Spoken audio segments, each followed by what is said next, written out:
And most of you that have been around New Paltz for quite a while would remember Jay Lefevre. I have fond memories of everything from him giving me my first nail bag as a child, my nail apron, to him standing down there with his pipe and talking to you about all the issues in New Paltz. So again, I'd like to just open that in memory of Jay Lefevre and let him know that our thoughts and prayers go out to his family today. Do you have a second? Second. All in favor? Aye. Motion so carried. Can everybody please stand for the pledge?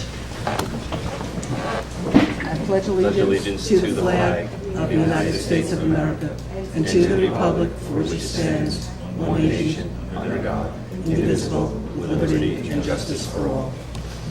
Okay, everybody, thank you for coming.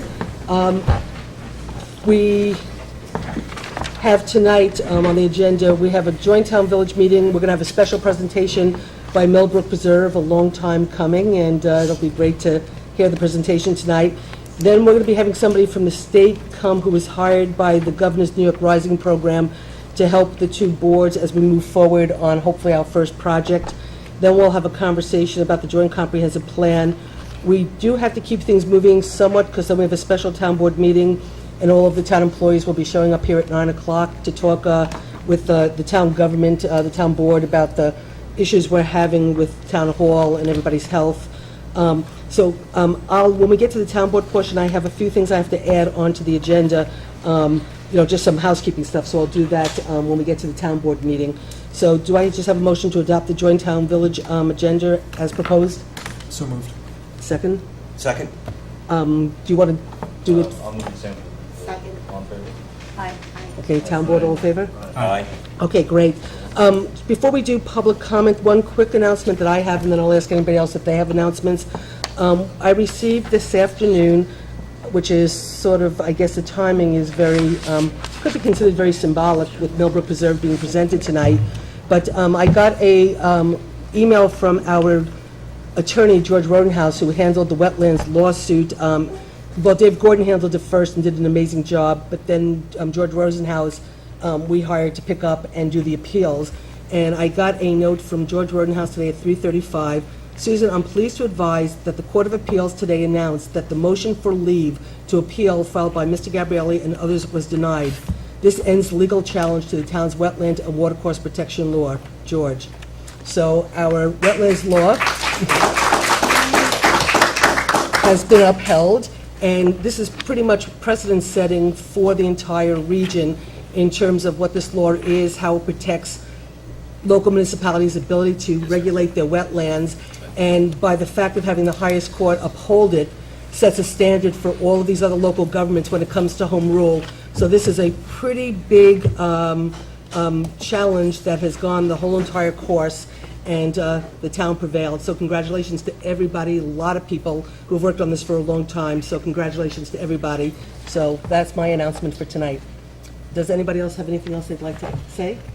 Oh, I guess the other thing is just SOS Kids. This Saturday at Moriello Pool, starting at what time, Jeff? That starts at 8 a.m.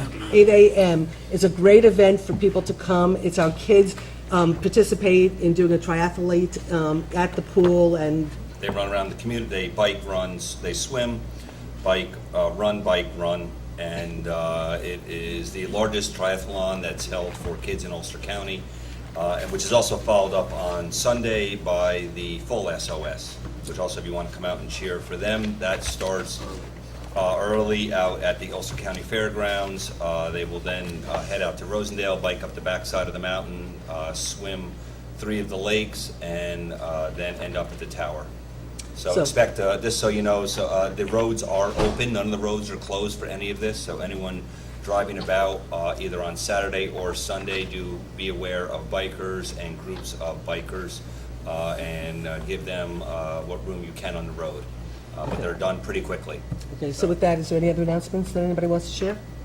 Okay, so public comment, if anybody can speak, we just would ask you to keep your comments to a minimum, only just because we have a lot on the agenda and we have to follow a schedule.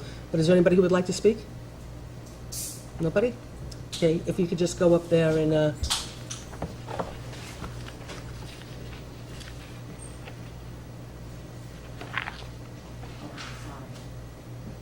in line for my whole day.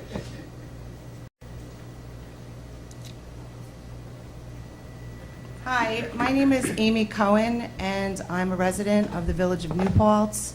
I'm here today because I'm upset about some transparency issues that we've been having in the village, and also I think in the town of New Paltz. I'm a big watcher of cable access TV, and Channel 23 is often on in my home. So I get to see the blue screen and the schedule of all the things that are supposed to be playing that day or in the next morning. And for those of you who don't know, we have 3 laws that are about to be made into laws, 3 so far, and more to follow. 2 of them are, in my opinion, really not okay. And I'm not alone. There are a lot of village residents that are upset. It seems like rents are going to go up. Landlords are losing rights to their own property. There's a lot of really twisted stuff going on. And a really big problem is that people in the village are not able to view these meetings very often on our own cable TV station, Channel 23. It seems to me, in a community such as ours, we don't have a lot of money, so whatever we do have and whatever we do budget for between our town and our village are dollars that could probably be better spent elsewhere if we're not spending them on what we're doing. And it seems to me that USIA Video and our cable access channel have kind of become an animal with no head. Just not really knowing, what day it is or what's going on. I was lucky that I could attend. Although so many people were on vacation on August 13th, we had some hearings in the village. And there were a lot of people there, and there was a lot said. And I have to say, to date, I can only report that it has been shown maybe once on cable access Channel 23.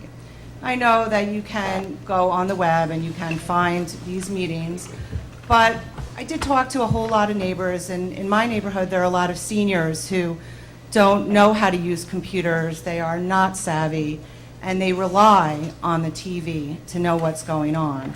And honestly, if people don't know that there is something going on, why would they bother to look it up?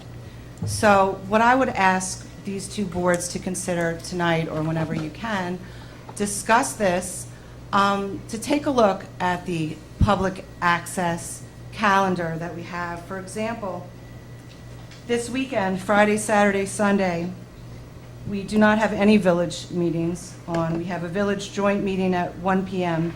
and a town board meeting at 1 a.m., Friday morning, Saturday morning, and Sunday morning. We have some protests, which is nice, and everybody likes to see stuff like that. And everybody likes to see things like Zephyr Rally. And listen, everybody likes Slice of New Paltz. It's a really terrific show. In fact, I watch it. But I don't think that it is appropriate that it is on Friday night, Saturday night, and Sunday night at 7:30 p.m. with a 6 p.m. show of the Baggett documentary, which is the same people that are in the other show. So what I'm saying is there's plenty of room for great shows, but I think that New Paltz really created this so that we could have open meetings and so that the public could have access. And in a way, I think that we're doing a disservice to our taxpayers. We're doing a disservice to the people who cannot get on the internet, who rely on this form of communication. And I would like to know who on these 2 boards is overseeing our public access, because I just don't understand this meeting. I just made 1 copy. I could have made more, but I can leave it with you guys if you want to look at it. Another thing that's really been troubling me, I was here about a month ago, and I addressed Dan, and we talked about the meeting at Historical Huguenot Street. And I was reassured at that meeting that it was just going to be a really kind of a neat meeting about history and about stuff like that. I haven't had a chance to view the whole meeting. I do other things besides come to these meetings. But from what I understand, the Historical Commission would like to now do another overlay over the B2 district. And I don't know if that's going to be affecting business owners, property owners, what that's going to do, but I certainly think that that is a serious thing that affects very, very many people. The other thing that was on that agenda that I didn't see the part, But I did see that the fines and the fees for village property owners, landlords with tenant housing, that those fees were going to be fixed at that meeting also. And I don't know about anybody else here, but I think that's a very, very serious thing that affects a lot of people, and a lot of people who pay a lot of taxes here. And I'm really worried that our public access is doing us a disservice. I know you guys are really, really busy. You have your plate full tonight. I have plenty more to say. Everybody at this table knows my email. I'm interested in helping out if you need more help. I don't know what you need, but you need to do something. Thank you. Thank you. Would anybody else like to speak? Ira, go ahead. She'll bring you the microphone. I'm sorry, excuse me? Okay. I'll give you 2 seconds, Ira. I don't have a lot of time. This guy from the State's supposed to be at 8. Well, of course, I can do this presentation. This guy from New York Rising is hired to... About a month ago, I had a problem with my cable. I called Time Warner Cable to see if I could get it fixed, and found out something very interesting this month. I got a bill from my phone company for $5 for being on hold for 20 minutes.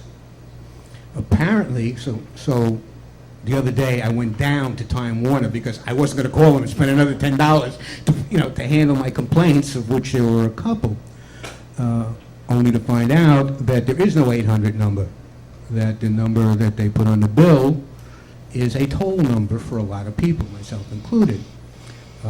I don't know if this is something I should refer to the commission, which I've told them I may do or whatever, because I don't think that cutting off access to people who have a problem or making them pay while you're doing it for 20 minutes is reasonable. But while I was there, we were talking about some other issues. Channel 23 is one of them.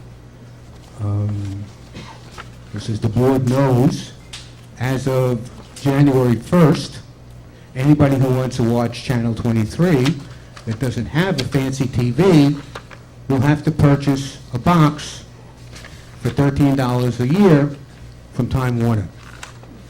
Now, Channel 23 is supposed to be public access, and it's supposed to be a place where people can get information, and like Amy says, a lot of seniors don't like using computers. When I dealt with them, I understand that. And a lot of disabled people can't sit in front of a computer. So they sit in their easy chairs or their special chairs and they watch it on TV.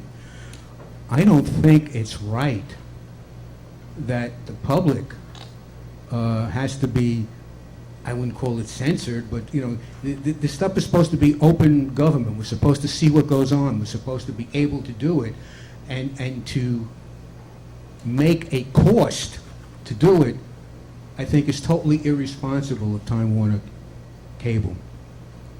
And the other point, next point I wanted to bring up is the franchise fee. Now, quite a number of years ago, before you signed your new contract, being as anally attentive as I am, I noticed that my franchise fee went up by a few cents. Most people aren't going to notice that because, just not the way I am. When I called Time Warner, and this is only the village, the reason I'm bringing this up is because I don't know what happened in the town, but it's something that people should be aware of. When I called Time Warner, they told me that Jason had approved the increase in franchise fees as a source of income. It was kind of mixed emotions for me because that meant that the people who don't pay taxes have to wind up paying taxes that they can't avoid. I went down to the town clerk, asked for a copy of the resolution or whatever the meeting was where this was authorized because nobody seemed to know about it. They never found anything, they never got back to me. So what I'm saying, and being very clear about it, this is what Time Warner said to me. I don't know if this is true, I don't know if it's not true. For the 2 cents, it wasn't worth it to me to spend $15 or $20, to find out what was going on, because there comes a point of diminishing returns. But if in fact Jason didn't do this, then they arbitrarily and capriciously decided to raise your rates and call it a franchise fee as opposed to a rate increase, which has to go through the proper authorities. Again, I don't know, I'm not accusing, I'm just relaying what was said to me and what was reiterated at our meeting, at the meeting I had with them. And the other part that got me really upset, because this falls, as far as I'm concerned, directly onto primarily the town board, because the village doesn't really, in my opinion, get involved in senior citizen problems. But I was told, when I asked about the senior citizen discount that we get, that it no longer exists in the new contract. Now, we know, before the new contract, Time Warner said they weren't going to give it to anybody new, blah, blah, blah, blah, blah. But those of us that did have it, that went through the thing, we're still going to be able to keep it. As of my conversation with Time Warner people yesterday, it's gone. Nobody gets it, because nobody else gets it, so the people in New Paltz are not going to get it. Now, you signed a new contract with them, particularly the town board, which I know has tremendous concern for the disabled and the elderly, because, I've been watching them for years and years, and, there's real true concern for those of us. But the point is that I don't see why the town board would sign a contract without having that clause kept in. I mean, I don't know what benefit. There may be a benefit to the village, I have no idea, because apparently I understand you both signed the same contract, but you signed it independently. But I don't see the benefit of taking those few dollars away from the senior citizens. For what purpose? It's not like it's going to go into taxes, it's not like it's going to go, prove the pool, this, that, or anything. All it's going to do is increase Time Warner's profit. And I just don't understand why you guys did that. And lastly, so everybody's aware, Time Warner is planning to implement that every television in New Paltz, I can only talk about New Paltz, will have to have a cable box. You're no longer going to be able to, I think they have things like cable-ready TVs, they're no longer going to be usable according to Time Warner. Every television in your house will require a box. These are all things that I don't understand, I wasn't aware of. It doesn't come out on public TV. I don't know where these discussions went on, how they happened, whatever. And it was just a matter of, I happened to fall into it because of a problem I specifically had.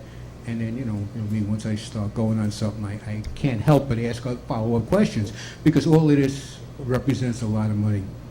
Okay, thanks, Aaron. We do have to move That's- on, so we'll talk more. I was just about to say, Okay, thanks. that's all I have to say. Thank you. Thank you, Ira. Okay, is there anybody else who needs to speak? Because we do, okay, Kitty? I think so. Kitty Brown, I'll make this really fast. Just talking to the microphone, babe. Actually, people have commented that when people speak into the microphone, it doesn't get picked up there. Okay. And actually, the room sound is better, so for what it's worth, Actually, my I'm husband, project. Yes. Okay. I'm so glad that New York Rising is on your agenda tonight. When we had Hurricane Irene, we all know the kind of flooding we had then, and a lot of it was because Tributary 13 slams into the rail trail and then has to go north and then under Huguenot Street and then south, and it's just a mess. So I think that that whole flooding situation is part of what New York Rising is looking at. But it also needs to remind us that having a volunteer organization take care of something as monumental as the rail trail, sometimes it's just beyond what a volunteer group can do. So I don't know what New York Rising's plan is, but I think the rail trail ditching and drainage is part of it, and that will alleviate a tremendous amount of flooding that comes down through the Millbrook Preserve and other places and just slams into the rail trail. And the Joint Master Plan is on your agenda tonight. All my favorite things. So, just for your consideration, bless you, thank you for sticking with our wetlands law This is a wonderful day for New Paltz and the state of New York. This is going to be a landmark piece of legislation. I don't know if the village would consider adopting a similar law, but if you're having a conversation about the joint comprehensive plan, this might be a good time to start thinking about that.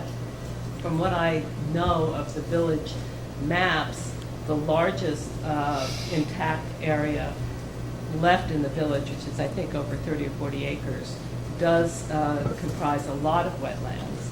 And developers just like to know what they're in for. So it's just something to think about if the wetlands law might be appropriate for the village of New Paltz. And again, thank you to the town board for keeping up the fight for protecting wetlands in our town and our state. Thank you. Thanks. Thank you, Kitty. Is there anybody? Okay, John, go ahead.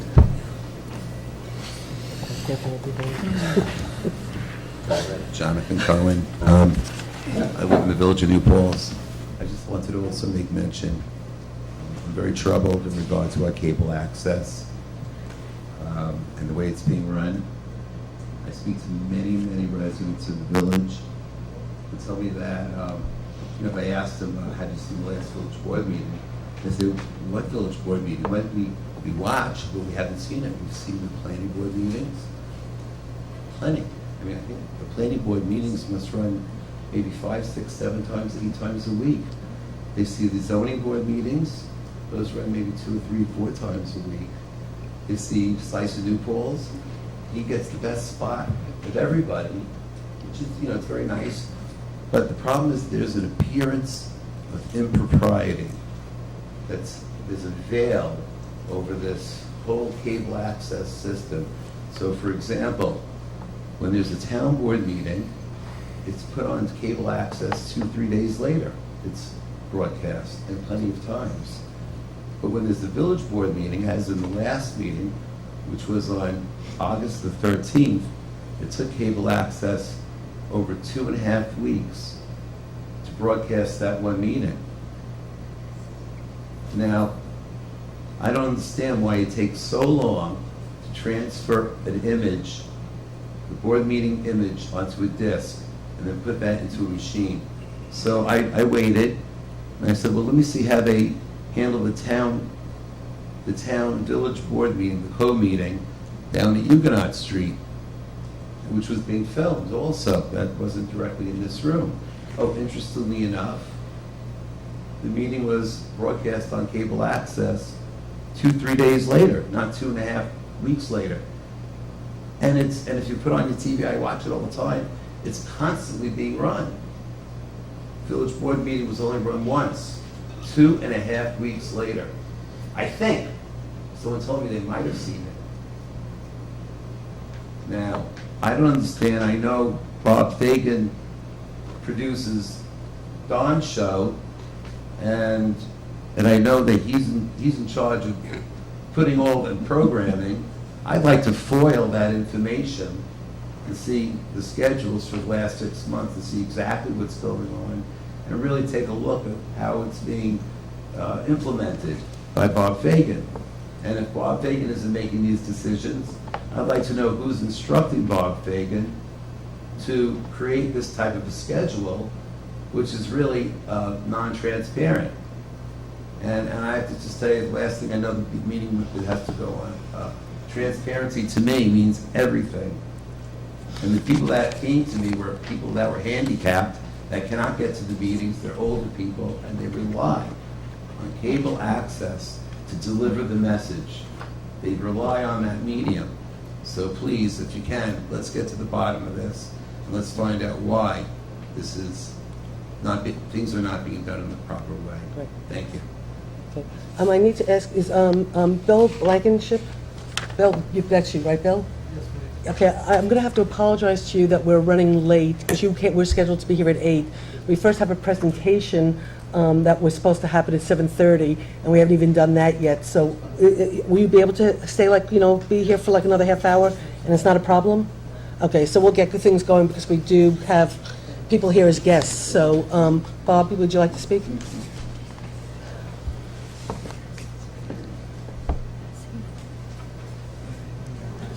Hi, everyone. I'm Bob Hughes, a New Paltz resident, and I want to thank you for your announcement about the wetlands law. I'm sure that many of us who've worked on it conscientiously for over 10 years are glad. And I wanted to thank you guys also for all the work that you put in and for all the help you've been along the way to keep this going. I did want to mention a few things. One of the things is we're going to have a presentation tonight on Tributary 13, the Millbrook Preserve.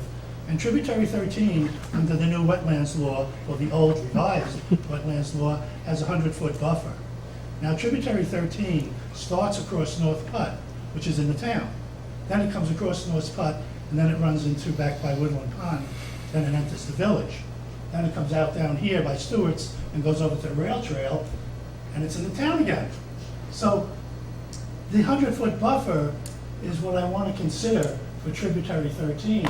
For starters, some way that the meeting tonight can take into consideration that this is a significant tributary that we all know runs down to the Wallkill and then into the Hudson after it confluences with the roundout.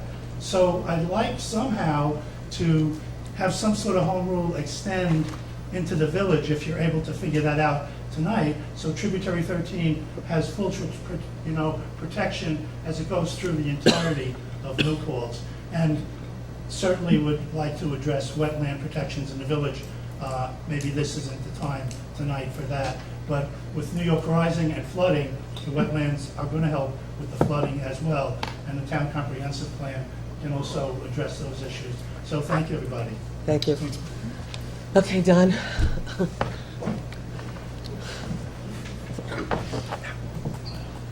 Couple of very quick, I really want to hear about the Millbrook Preserve. A couple of really quick points of information. I heard we did negotiate that people who have a senior discount would be grandfathered in, so that's messed up. Someone should address that. The way regular programming is scheduled as part of the policies, if anyone else applies for a time slot, they would be, I'm sure, receive it, but no one else has applied for any time slots. And I made the point at the last meeting that there are things that are falling through the cracks with regard to public access, and I think no one is really, in terms of coordination between the village and the town, no one is running public access right now, and that's something I've requested to be dealt with. Thank you very much. Millbrook Preserve, let's hear it, come on. Okay, is everybody done? Okay, so with that, I would like to invite Marty and Seth up to join us and to do the presentation on Millbrook Preserve, and the floor is now yours. Thank you guys for all your work, all your time. Thank you, CWASP, for all the time that you've spent on this. I see that most people from CWASP are here. Marty, maybe you would want to introduce actually the committee and stuff, and thank you all for all the time that you've put in onto this project.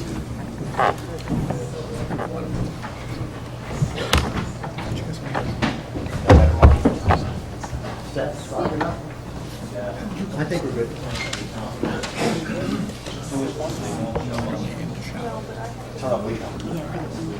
Much better. Is that good?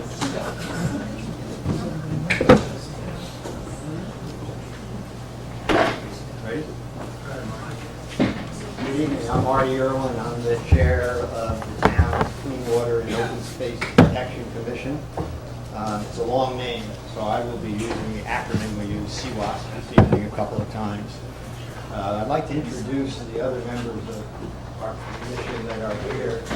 And Tom O'Dowd, Seth McKee, Marion Du Bois, Cara Lee, Doug McBride, I'm sorry. I got Marion, yes. We're here tonight to present to both the town and village board and our neighbors CWASP's plan for the creation and management of Millbrook Preserve, a land preserve within both the town and village. The plan was conceived of over a decade ago.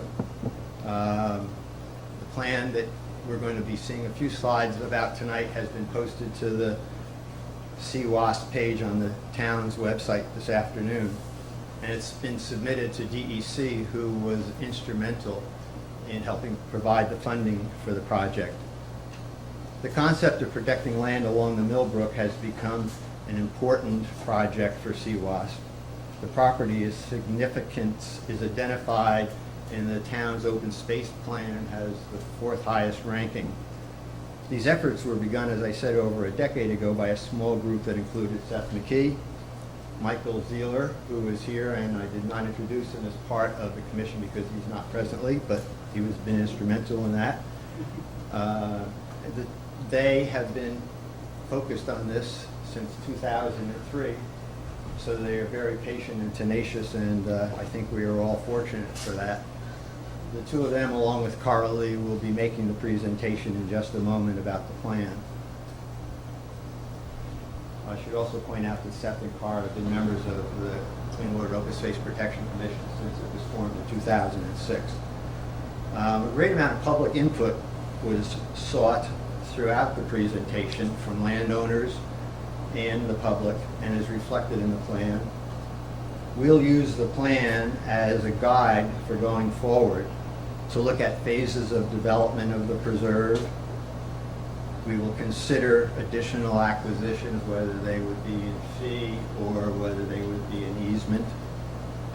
And we will look at preparation of specific detailed plans for recreational uses, including how to manage the preserve on an ongoing basis, and budget estimates, both for the development and going forward in the future.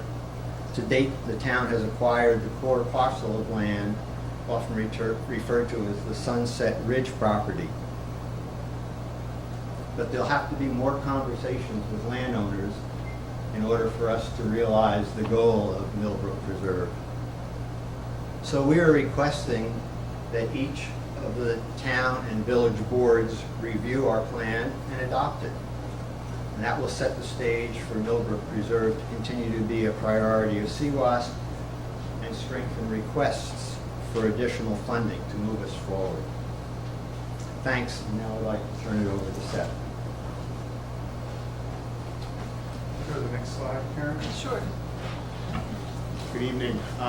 Just want to orient people to what we're talking about. When we talk about the Millbrook Preserve, it's an area of land that includes tributary 13, as was said before, as well as feeder streams and wetlands in the area. And it runs roughly from the area of Shivertown Road to the north, North Putt Corners Road to the east, Henry Du Bois Road Drive to the south, and Route 32 on the western side. It's basically, I think Carol Lee referred to it once as the great green heartbeat at the heart of New Paltz, or something like that. It's a remarkably undeveloped area of woodlands, wetlands, and wildlife habitat, and it is accessible to the majority of New Paltz residents within walking distance, basically. Here's a couple of shots of the area. The former, there was a beaver pond there that's now filling in as kind of a wet meadow. Another feeder stream going down to tributary 13. Just the nature of the woodlands in that area. And this is a shot of tributary 13 and the big wetland in the heart of it in the winter. And one more. The mission statement, the mission of the proposed preserve is to preserve open space, biodiversity, and wildlife habitats to allow the existing natural systems to provide flood protection, erosion control, drainage, and other natural functions, and to provide recreational and educational opportunities for residents and visitors to New Paltz. The proposed preserve will be a model in the region for how urbanized areas can have a positive relationship with the local natural systems to make human and natural communities mutually supportive and sustainable. The preserve will provide a retreat where people can recreate and contemplate the natural world. Next slide. And this is kind of a more detailed shot going back to something that Ray Curran developed in 2003 that shows, you have Woodland Pond on the right, on the east, and the Duzine Elementary School on the west, and then, as we said, Shivertown on the north and Henry Du Bois on the south. And it's a patchwork of lands that are identified, proposed for this preserve. Roughly, the whole area is about 400 acres, and the preserve is proposed on roughly 300 of those acres. And with that, I'll turn it over to Michael to talk about a little bit of the history here, and then Carol will talk about the natural features in a little more detail.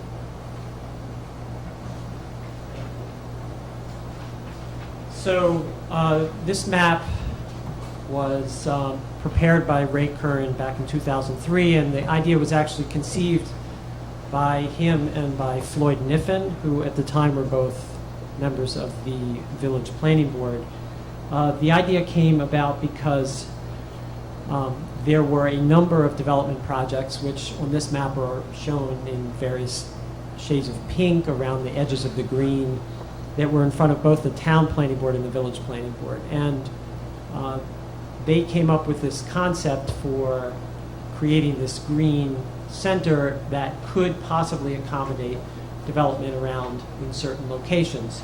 At that time, we had much less information about the specific nature of the habitat in there and the wildlife, but as you'll see, we discovered quite a lot. Tributary 13 has been pointed out, or is historically called, and now again called the Mill Brook. It runs east of the New York State Thruway through woodlands, north of Henry Du Bois Drive, and links up with a series of streams and wetland complexes to the north. There are, as Seth pointed out, over 300 acres of undeveloped woodlands that are associated with this, and it is right in the heart of the village.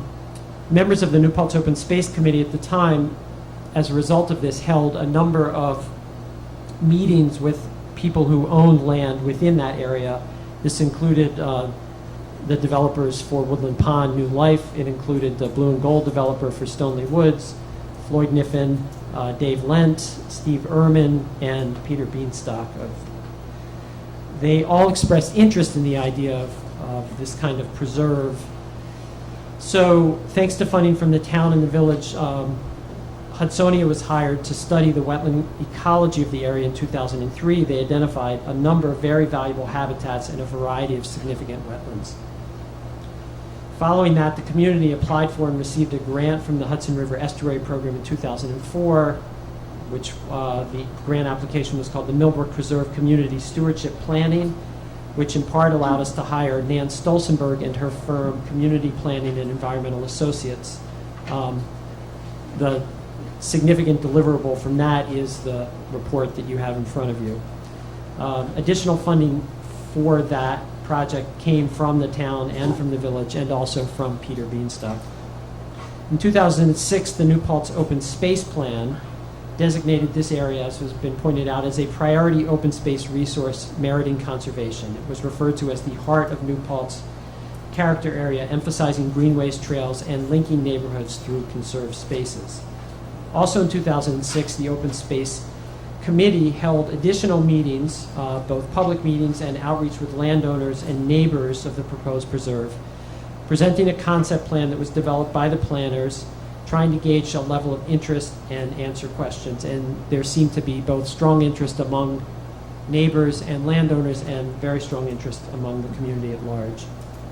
The Village Environmental Commission also further studied the ecology of the area and coordinated with a number of SUNY New Paltz student projects to look at the specific ecology and wildlife of the stream and the surrounding areas, as well as trying to get some additional, through surveys and door-to-door, information about people's interest in and their relationship to this area. Additional stream studies were also carried out by volunteers in the community, as well as in 2004 by the Hudson Basin River Watch.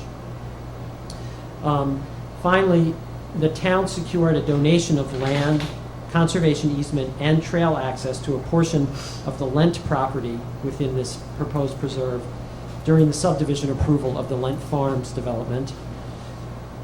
During the approval process for Woodland Pond, the Village Planning Board was able to, with the assistance of the Wallkill Valley Land Trust, secure a conservation easement for a significant portion of land to the west of the Woodland Pond development. That land is conserved, but is not, as of now, open to the public. And finally, the New Paltz CWASP negotiated the purchase of the Sunset Ridge property formerly proposed for Stoneleigh Woods residential development, and the town now owns that property. The money for that purchase came from the open space bond, which was approved by New Paltz residents in 2010. So with that, I will turn it over to Kara to talk about some of the specifics of what goes on in the Millbrook Preserve.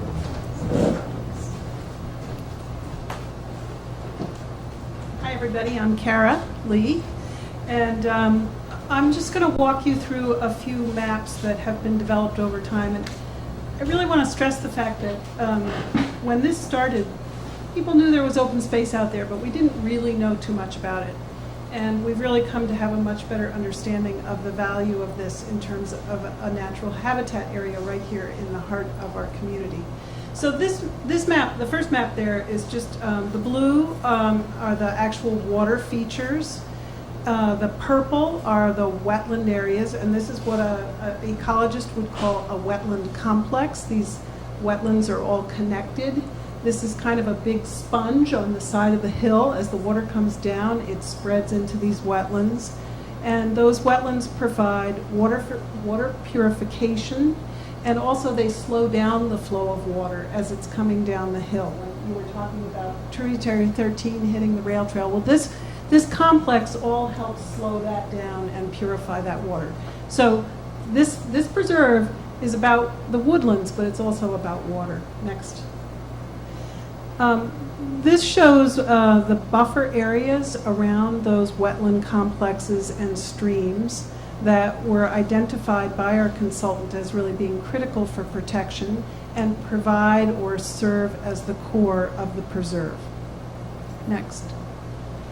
So this area serves as a habitat for a variety of wildlife species right here in the heart of town. It got a lot of notoriety around the issue of beavers that were living and working the stream. But I just want to say that it's an important corridor for a variety of wildlife species. And this is a kind of habitat that conservation biologists really look for that enable connection between disparate areas of habitat. So this really connects up to the wetlands up around the thruway, and then all the way down to the fields and forests along the Wallkill River. So this kind of area is often referred to as a stepping stone habitat. And since it runs right through a developed area, it has even greater value in terms of being stepping stone habitat from one open space to another. In addition to the streams and wetland complex that is at the heart of this, we also know that there's upland habitat that's a little drier, but is also really valuable in terms of supporting wildlife. It's also the area where you're more likely to kind of hang out and take a walk, and is also, of course, more vulnerable to development. So this map shows a lot of different features that have been sort of parsed out here in terms of their habitat values. And all I'll say, I'm not going to try and run through it, except to say that in a very small area here in New Paltz, we have a very condensed set of habitats, all in a very small area. And so that has value for a variety of reasons. One is it makes it more interesting to walk around in. And two, there's just more diversity in terms of wildlife and natural habitat, and that's a good thing. I think that might. This last one. This is for Seth. Yeah. Okay. This is more about the recreational use. Seth. Thanks.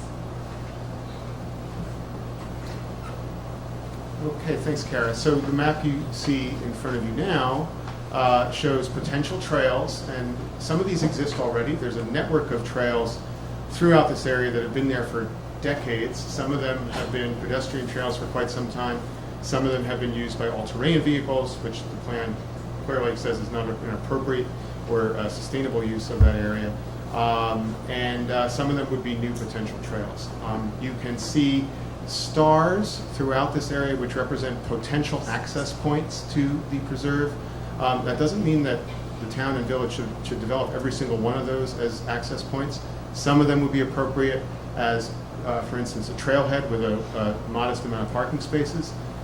Some of them would be appropriate for just walk-in by neighbors. And in fact, that walk-in is happening as we speak over many decades. Some of the key ones would be right here by Town Hall and Moriello Park, potential access right up the stream corridor into the core area of the preserve. There's an area off of Harrington Street Extension that has a trail, beautiful trail running right down to the core area of the preserve. Woodland Pond, there was just a Boy Scout project that built a very nice trail to the very nice overlook looking out over the pond at Woodland Pond. That would be an ideal spot to formalize some type of sustainable public access if Woodland Pond were interested. And a variety of other spots, we won't talk about them all, but the point is, as I said earlier, this preserve, this potential preserve, is accessible for pedestrians and also potentially for bicycles on a limited basis. The majority of the New Paltz residents who live in and around the village and in the town, parts of the towns near there. The plan does talk about the potential for one single bike trail, but it would have to be very carefully cited and thought through. It's mostly envisioned this as for pedestrians and nature study, and as Kara mentioned, all of the wildlife values as well. So the overall recommendations are to use natural processes to manage forested areas, encourage green planning and policy at the town and village level, prevent damage to land, water, and cultural resources, use sustainable design principles in creating any sort of amenities on site, and by amenities we're really talking about trails and things like that, and encourage visitors to enjoy and learn from the preserve while protecting its environmental and cultural resources.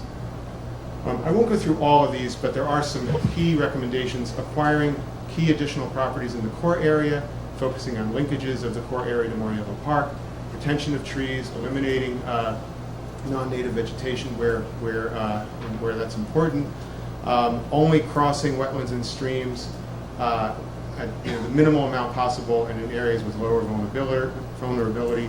Use only, and the plan says minimize use of paved trails. I think we all believe that there shouldn't be paved trails in there.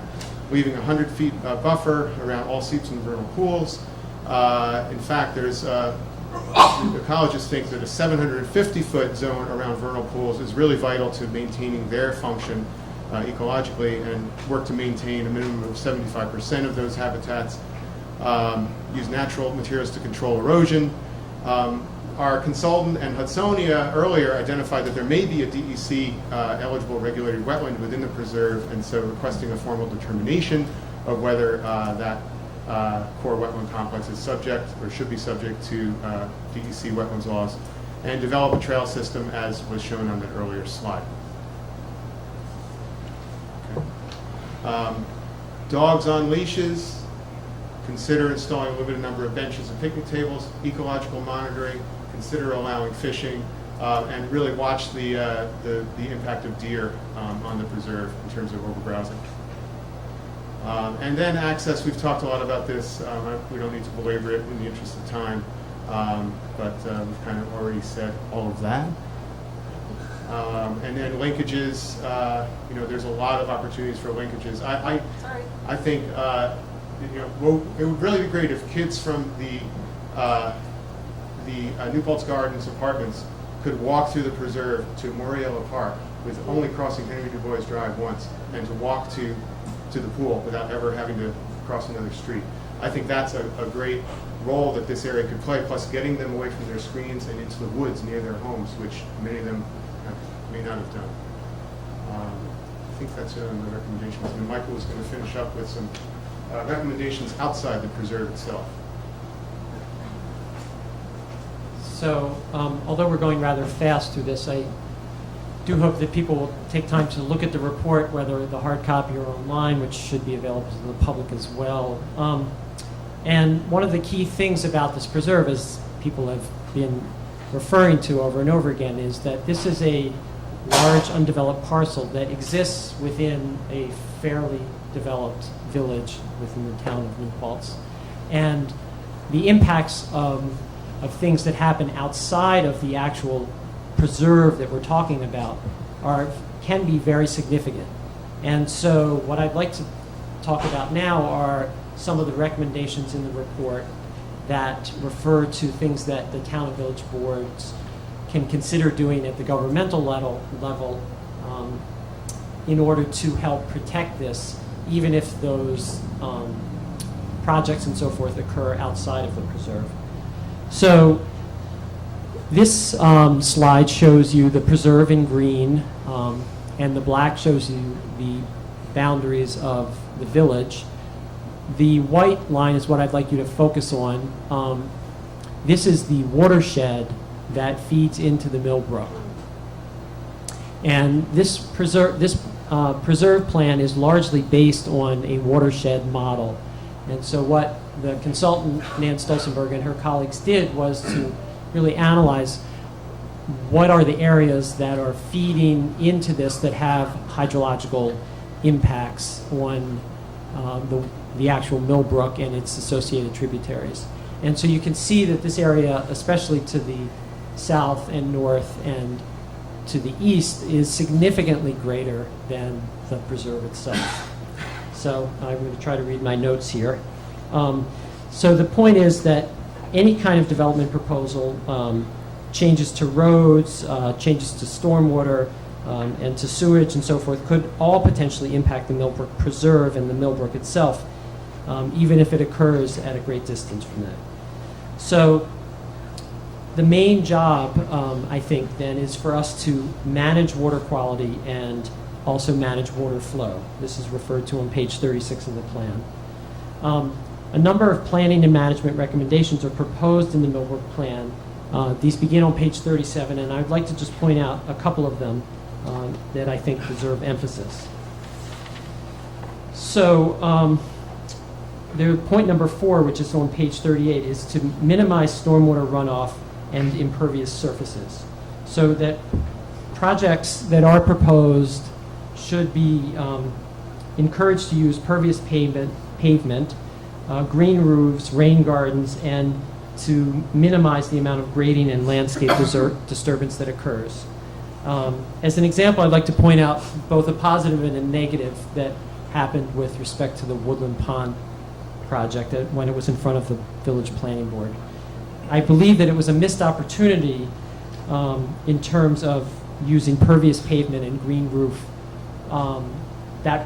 Those ideas were proposed to the developers, but they really didn't have any traction with them, and the Planning Board moved on. On the other hand, thanks to the tenacity of Al Wegener, who at the time was serving as a consultant for the local planning boards in terms of protection of trees and minimizing landscape disturbance, the hillside, which is very steep off of the western edge of Woodland Pond, was very carefully managed so that the impacts to the preserve below it were greatly minimized, and that was in large part because of the efforts that he put in educating both the planning board and the developer, and then seeing that it actually took place during the construction phase.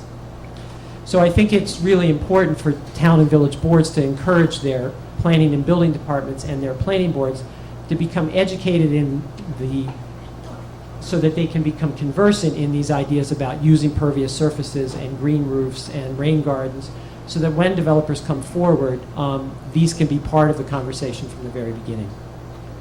A second point, which is point number 17 found on page 39, is that within the preserve, that the waters, sorry, it's hard to read these notes in the dark, that it's critical to maintain water flow, streamside vegetation, buffers around wetlands, the wetlands themselves, and natural vegetation, all of the hydrological links to the rest of the complex. So planning boards should include environmental management plans as part of the permitting review process for both the construction and the future management of any stormwater runoff from any project site. And I think, again, requires some education on the part of planning boards to make that part of the conversation. Finally, I'd like to point out point number 19, which is on page 40, which I think is something that town and village boards should consider seriously, is the creation of a Millbrook Preserve Overlay District. This should be coincident with what is shown there as the Millbrook watershed, that is, that white boundary. This would establish specific standards that focus on the restoration and preservation of the ecology in the Millbrook Preserve. These standards are in addition to the underlying zoning that exists in each of the areas that might be around there. This, I think, is a critical and very valuable tool. It's been done throughout the state and throughout the country. It's a very viable way to develop protection for this area that enables really a good hard look by the boards and by the public through public meetings to create something that really will help to protect this area and all of the things that feed into it. So we have a lot more to talk about in terms of this, but those are for future times. So are we finishing up with you talking? So Marty's going to come up and wrap things up. Thanks very much.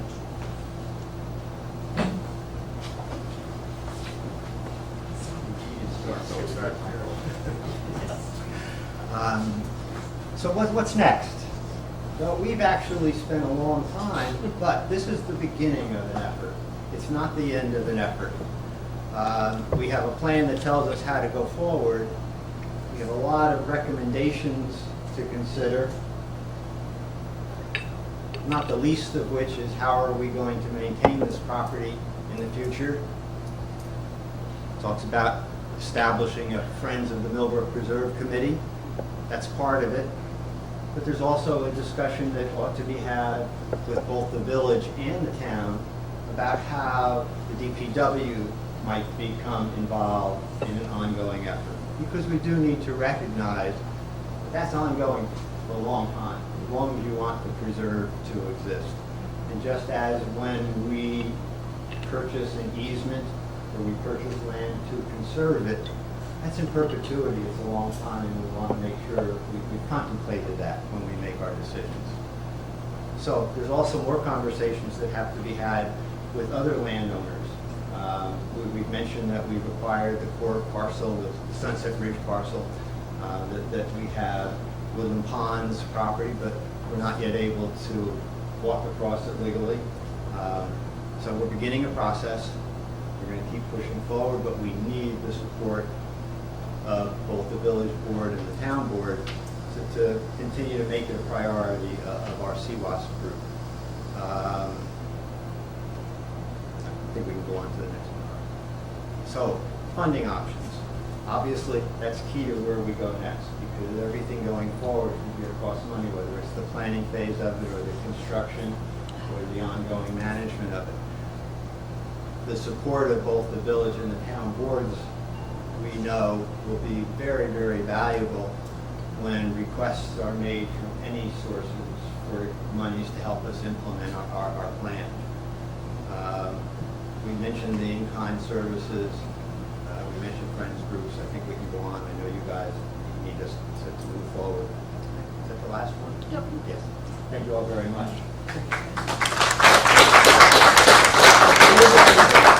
One more thing, both the village board and the town board, we are accessible, we're available, and we welcome the opportunity to come and chat with you. Thank you. Can we get a copy of the presentation? We will, it is on the, we actually got the copy this afternoon from Seth, and it took a couple of hours to upload onto the website because I gather it was so big. But it did finally get uploaded like around 4 o'clock, I think, or whatever. But it took a long time when we finally, when we did get it. But it is on our town website, so it is available on the town website. Dan, is that what you were asking for? Yeah. Yeah. So we have that, and then they made copy. We do have. I have a copy in my office. I don't know if this is an extra copy for us. There's one for the town, one for the village, and then we made another copy. And where's Seth?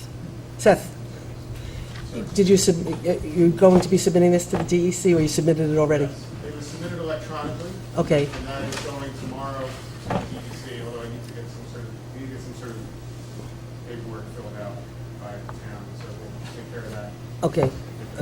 So, There's a copy for the town board, Right. a copy for the village board, and a copy for DEC. Everything else is digital. and the copy from the town board, the copy for you for the village board is gratis of the town. We paid for the copies. So, okay, and then so the DEC's got it, and we'll wrap up the paperwork for the rest of the completion of the grant. Yes, it's considered received, but Terrific. they need the hard copy. Good. Thank you. I know you guys have worked on this for a Thank very, you, very guys. long Thank time. you, yeah. So, in terms of do any board members have any questions that they want to ask any of the people who've been working on this for a very, very, very, very, very long time? Anybody have any questions? Okay, so I do know that you would like the two boards to do a formal adoption of this. I don't know if anybody wants to do that now, or you want to take time to read it before we do it, and we can put it on the agenda for another meeting. Kind of like to wait a meeting. Okay, so then what we could do is Just at to the hear next... some public input So on we it. can wait till the next joint town village meeting, and then we can put that on the agenda for the possibility of adopting this. Do we want to accept it? Sure. Want to do that? So do you want to make a motion, Ariana? I'll make a motion on behalf of the village that we will accept this report and say thank you very much for submitting it and all your hard work. Second. Aye. What's everybody like to I do? make a motion that we accept the Millbrook Preserve plan presented to us tonight by the CW OSP. Second. And would you like to say thank you also? I'd like to say thank you also. And I remember standing with all of you also in the hot, sweaty, on Huguenot Street when the plans were still underway for Stoneleigh Woods many, many years ago. I recognize many of the same faces were there. And from that hot, sweaty night, we're now, I think, where a lot of us wanted to be from that meeting too, because Stoneleigh Woods is now turning into a beautiful jewel in the middle of a very developed area. So we thank had you. a second, right? That's We had a seconded and second. everything. Okay, so all in favor? Aye. Okay, thank you. I Thank know you, this has guys. been a very long time coming, so congratulations, and thank you very much. So what we'll do is, if there's no other questions or whatever, we could put this on the agenda at another meeting. You guys could come back, we could talk, have more discussion, and then hopefully do a formal adoption, and then maybe plan some of the next steps, okay? So thank you. Thank you, guys. Thank you so much. And if you're leaving, if you want to Congratulations. grab your laptop and your stuff, please. Yeah, I don't know if you guys want to take off now, please, because we got the state doing a presentation. We got to state, so. and then we have to, Michael, is this your, is that your thumb drive? Yeah. okay. So we'll just give 2 minutes for everybody who's leaving, and then I'd like to invite Bill to come up to the table to meet with us and talk with us. That was your slide, Marion, the beaver slide. Beaver slide. I wanted to get up and, Good. September 27th is going to be the grand opening of the dog park. Okay, I can get that online for you. if you like. Did you get it online? I can get it online for you. okay, we'll talk about, don't do anything just right now. No, you can't, we got to move on, seriously. Send me an email. We'll talk about it. I'll talk about the sensitivity later. Goodbye. September 27th. 27th. Isn't that Rosh Hashanah? Rosh Hashanah is the 25th and 26th, 24th and 25th. And actually, the second day of Rosh Hashanah is our town board meeting, but if we can do everything on the 18th, I we'll would not have it. rather not have No, I'm not going to do it. No, we're not. Okay. Hi, everybody. Okay, I'd like to introduce Bill. Jason and I both have met with Bill individually, but I'd like to introduce you. I'll have Bill explain his company and what they're doing, but they were hired by the state to help facilitate the local governments as we move forward on the projects that we're going to move forward on. And Bill's not here tonight to talk about the project specific, although I think what the state would like us to do is move forward on the rail trail bridge. Which the good news is if we move forward on the rail trail bridge, it gets paid for completely through the New York Rising money, and it's a project that will get started and done without us having to do anything and not even look for any other money. But Lori would like to hold off and wait for when she could be here to talk about project specific. What Bill is here specifically for is really there's a very extensive project process because this is a federal grant implemented through the state, and there's a process in terms of how we have to do the paperwork. So Bill's really here to talk to both boards just about what it's going to take for us to do this. And so with that, just one quick thing, I had a long talk with Lori DeBoard before tonight's meeting to get a better understanding of everything. And just to clarify, the community of New Paltz, not the governments of New Paltz, but the community of New Paltz was given $6 million, $3 million technically for the village and $3 million for the town, but because the two governments, we created these committees, and the committees came together and worked together. They work together as one committee, and so therefore, everything that's being done is being done jointly. So the community is eligible for $6 million, and it's being worked together as a community. So with that, I'll just turn it over to Bill to talk to us. If, Dan, you could turn that. Thank you. We visited about a couple weeks ago. Visited with the town and visited with the village following that up. About 7 to 10 days ago, y'all would have received a copy of the sub-recipient agreement. It's in draft form right now. It does not contain the, what we call the core documents, which would would be governing the resolutions for procurement and financial and EEO and that sort of thing. And I hope that y'all have had some opportunity to review the agreement, and I'm here to answer any questions you might have about it. What I think you might need to explain to us, from what I understand, so there's going to be this agreement that, well, why don't you explain? You were hired by the state to be a resource to the local governments to basically see this process through, help with the paperwork, help with all the filing. That's right. I'll give you a little bit of my background. I just came off of 8 years of working with the Hurricane Katrina, Rita, Gustav, Ike, and Isaac recoveries They in need you to talk a Louisiana. little bit louder. I'm sorry. It's a southern genteel. Yeah, try not to deduct any IQ points if you don't mind. As I said, I just came off of 5 storm programs in Louisiana. So I've got a lot of experience in administering these programs, and HGA was retained by the state to administer projects within the New York Rising program. What we've been retained to do is to come in alongside of the communities, the municipalities that are within this program, and to establish your record-keeping systems, to make sure that your procurements go correctly, to basically shepherd the projects from their inception through their implementation to their closeout. We've already visited all the communities in the Hudson Catskills region, and the reason we came down was to try to measure capacity, the ability for the individual communities to handle the amounts of money that are going to come through these projects. And some of the gauges we used were previous experience with CDBG grants, which the village has extensive experience with them. We were looking for familiarity with the program requirements. We were looking at staffing within the communities. And we were looking for an ability to be compliant with the federal law, which is where all this funding is derived from. This funding comes directly from HUD, well, from Congress, through HUD, to the state, to the local communities.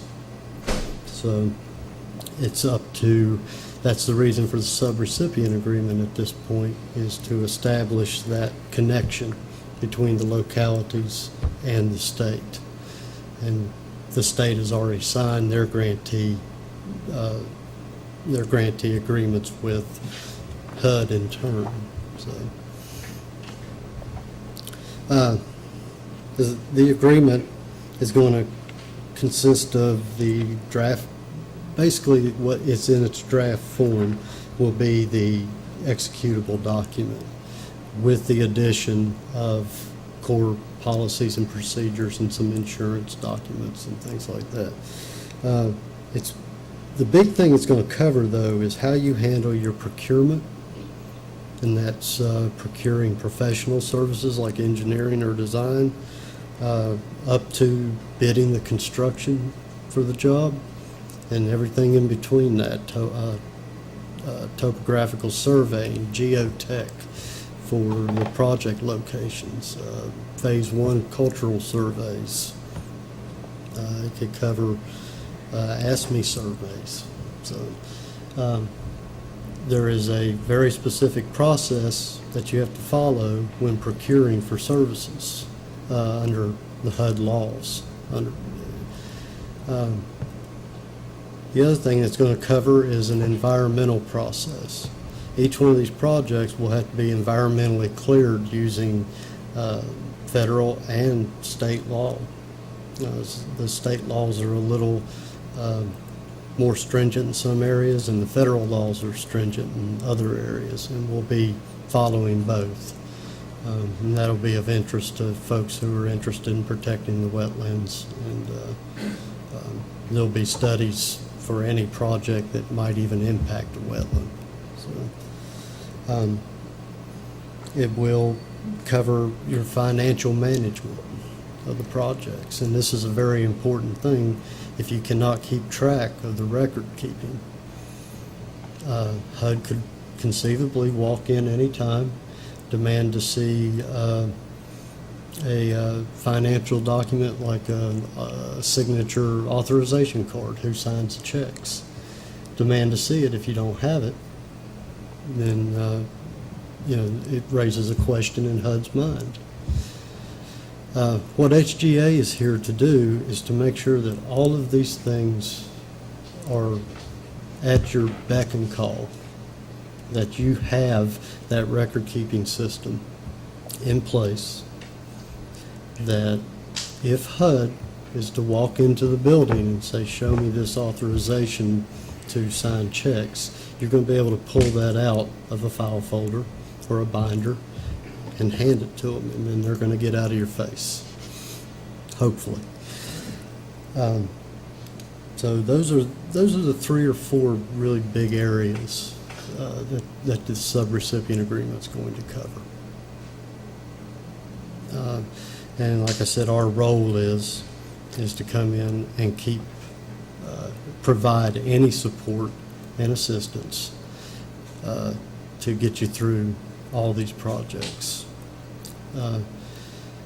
And we're very good at our jobs because we're coming off of, about $1.5 billion of this already. So, well, to fill you in on my conversation with Bill and a little bit with Susan, I think we talked mostly just when we happened to pass each other in the street. I think it was really more through email. Yeah, probably. I don't know if you guys saw your email before the meeting. I sent out a copy to everyone on some things this afternoon. The state and feds very much want, even though each government is getting $3 million each, they very much want one person to do record keeping for New Paltz, the town and village. Right. And so what I'd initially said was it made sense for the village to do it for both the town and village because we've done these CDBG grants. Mm-hmm. But the one who does that, Nancy, our treasurer, was away on vacation when I met with Bill. She just got back on Tuesday, so I just this week got to talk to her about it. And we ran into the same problem the town ran into, which is that we're swamped as well as the town in staffing. So what I did to try to kind of cut the Gordian knot was the guy Nancy got to work with is our grant writer, Mark Lauer, who's the one who writes these CDBG grants and gets them for us every year for sewer work. So I emailed Mark, and he's going to draft up a proposal to, he's going to talk to Bill about the details and give us an estimate, or not an estimate, but a proposal to administer the grant for the town and the village. And then the plan would be, there's an additional, or a corollary grant source to cover administrative costs. So to then apply for this, whatever that price tag is for Mark to do it. He has 20 years experience with CDBG and all its iterations. Have the village grant writer administer these grants. We could apply for a grant. For the grant to cover writer. it for the grant writer, yeah. So I'm just waiting to hear what Mark has to say. What Mark has to say after he talks to Bill and gets us a price. So I don't know if anyone has a better idea. That seemed like the simple, clear-cut way to get us someone who could probably, you guys could talk shop for hours. probably. Yeah. There are 2 caveats to that. One, that is that anybody you would hire or anybody you would desire to hire, one would not be able to perform any redundant work. The state has hired HGA to Which come is why I in. wanted to talk to you first, Right. because Right. it's an unusual situation. There's probably very little that a grant consultant, that you could retain a grant consultant to do that we would not be able to perform that function for you. But for that the gap that we need to fill, this is the guy, I think this is the guy. The other thing that we have to ensure, this is a CDBG program. There is a procurement process that would have to be followed. That would mean going out either for, depending on the amount of money we're talking about, going out either for quotes under the small purchase program or putting out a full bid. Right. So that can be quite a process Well, in we'll see itself. what the results are. Well, I'll just jump in because I did have a conversation with Lori after I got your email, and I Yeah. was a little perplexed about some stuff, and I just, wanted to sort of just understand from Lori, how this works, the town, the village, and all that, because you had made the comment, Jason, when I know that they had said they wanted one subrecipient, and then you said, Jason, that it didn't have to be, it could be the town and the village separate or together, It was strongly encouraged, not a requirement. No, I don't understand that, but I had just, because I thought it was a requirement, I wanted to confirm, just so I could understand. So what Lori had said to me tonight, but she's going to talk to Bill, and Bill will talk to you tomorrow, but what she said to me were a few things, which is exactly what you said about the fact that you guys were hired through the state, and so basically, you were sort of somewhat hired to really hold the hands of us to do the work that would be needed to be done, and so therefore, somebody else couldn't be paid to do that. She also said that it had to be a procurement process, so you couldn't necessarily just hire Mark, that it had to be a procurement process. She did make me feel a little bit more comfortable about there could be a way that maybe the town could oversee this. I'm not saying we could, but really what was of more interest to me was the fact that it's my understanding that the county, because, they were sort of involved on the bigger level, with all of the different groups, with, and Julie, thank you very much. Julie's here, who oversaw, on behalf of the town and the village and our region. Julie was the chair of the committee, and she did an amazing job, and thank you, Julie. So I'll give Julie a hand. No, it was an awful lot of work, and you did a great job. But, the county sort of has been overly seeing it as a whole, and so it's my understanding that the actual county and the county executive actually has offered that if any community sort of needs the county help, that the county planning department could actually help take on administrating the grant, working together with us. And so if that is the possibility, that might be the best solution for all of us, is to have a like a intermunicipal agreement with us and then with the county, and let the county somewhat handle it with us being in the loop. Right. That might be, I understand that the county does have the capacity to do it. And the trick is to make sure that both communities keep involved and informed on all the decisions that are going on at the county. If they're administering it, we don't want them working in a vacuum. absolutely not. And, but that is one possibility. So we'll confirm that, we'll hear Yeah. from Mark, Yeah. and we'll see what our options are. And what Lori wanted to do I was don't think schedule a there's any meeting doubt with that you. we're gonna do this, we just gotta find the Yeah, easiest way to do it. so what Lori wanted to do was she wanted Bill to come tonight, talk to both, and actually simultaneously, she spoke with me, I know she spoke with Jason. I had sort of said to Lori, I would like for her and Bill to come and speak to both boards, because everybody should know what's going on, not just myself and Jason. And so this way, we're sort of all on the same page, we know we're moving forward.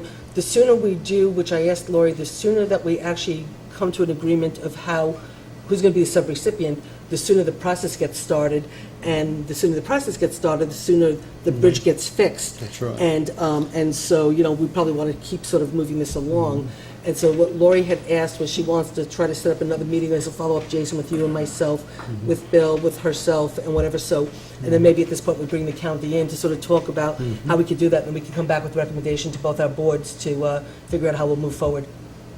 So if that sounds like a good idea? That sounds like a great idea. Okay. Yeah.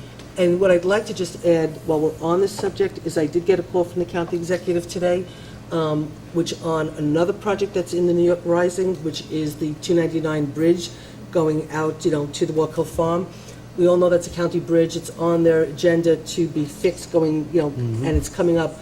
So Michael was concerned about the fact that as the county starts to plan on how they're going to fix this bridge, the impact on our community, if they should close the bridge down, will be pretty impactful. So he doesn't want to do it in a vacuum. So what he asked me was, how to facilitate getting the village and the town involved. And I said to him, perfect timing that you called me today, because we're meeting tonight. And so I'd just like to I told Michael we'd get a subcommittee going to work with the county So I'd like a volunteer, 1 or 2 volunteers from the village. I'll serve for the town, and if anybody else wants to serve with me, to get a committee going, and we'll get probably community people involved too, to sort of start to talk about how we're going to handle fixing 299 in a way that doesn't impact our community. I said to Michael that it was also really perfect timing that he was calling, because at our last town board meeting, we had the presentation about the bicycle path across the street from the Walk Hill Farm on the flats.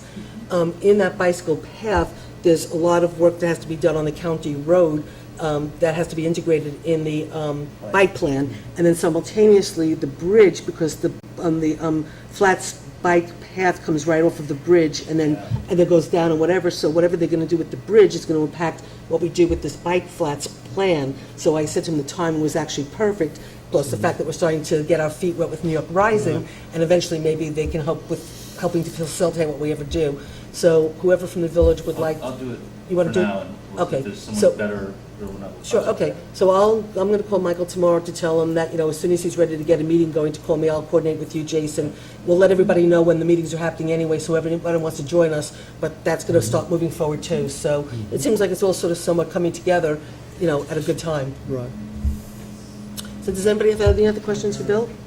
Susan, I just want to mention. Sure, Julie, why don't you come up here, Julie, real quick?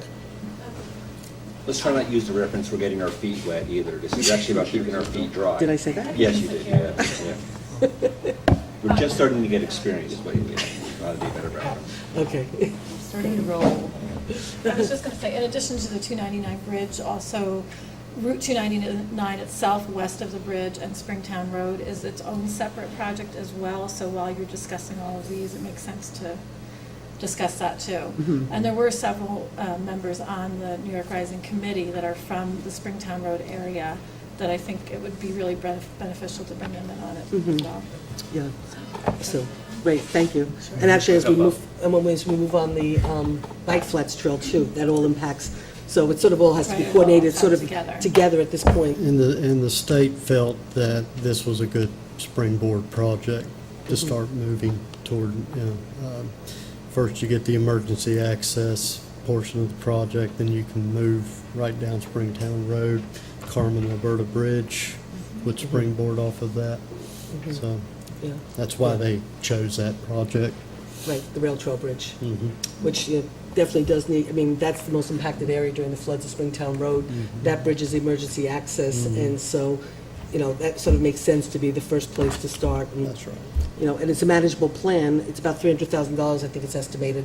And so therefore, the New York Rising money can, cover the whole thing, where some of the other plans were to leverage that money for other grants, which means that's down the road. This is something we could actually, in our community, see the impact immediately as soon as we get through the process, Right, so. and have that emergency access That's exactly right. available if something were to happen. again. That's right. Yeah. And from an implementation standpoint, it's a relatively simple job to accomplish and can be done fairly quickly. So, Yeah. Are those plans anywhere where we could see what, in terms of the bridge, 299, mhm. and Yeah. also Springtown? If you go to the state storm recovery site, Okay. so New Paltz was part of a bigger committee. What's that? Stormrecovery.gov. Yes, right. New Paltz was part of the Ulster communities, so when you go to storm recovery, you can look at reconstruction plans, and then underneath that, you'll see Ulster County communities, and then New Paltz is listed within that, so. Thank you. Sure. I do, but I think this was this was March 2, 2014, this is not the final one. Probably not. Yeah. Right. So That was a work in You can progress, take a quick so. look at this, but this is not like, because I was trying to actually see, so we could try to put, we were trying to put up the Millbrook Preserve on the website and put some of this stuff up, but we didn't have yeah. we didn't have it because it's not our plan. And there was a you know. joint study, the Ulster communities agreed jointly that they wanted to do a water study plan, because certainly the Walk Hill affects other communities, not just ours, so. That's Yeah. something I'm sure Lawyer will discuss Yeah. with you, so. So just a quick question, this subrecipient financial management questionnaire that I gathered Jason got and I got, is this something we both have to fill out and get back to you guys, regardless of what we do with the subrecipient, or? Until we decide who the subrecipient We will don't be, have to do this I right don't now? think you have to do that right Okay. now. Great. Oh, okay. No. I just printed it off just in case we had to do something. Okay, great. Does anybody else have any other questions?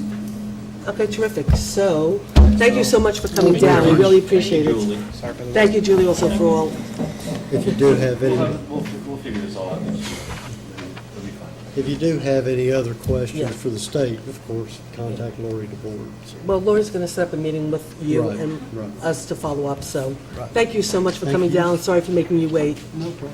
Okay, so all our town employees are lining up here, but I know, Jason, you wanted to put on the joint comprehensive plan onto the agenda, so, Just to get things moving, and I'd like, if this takes too long, then we can table it, but I'd like to make the suggestion on how to move forward, which was, That'd be I emailed great. that again today, which was for us to, we only have 6 proposals, if we could narrow it down to 3, I think, and then interview those 3 in person, have them send a rep at a meeting, even if we schedule a special meeting for it, to get things moving, but,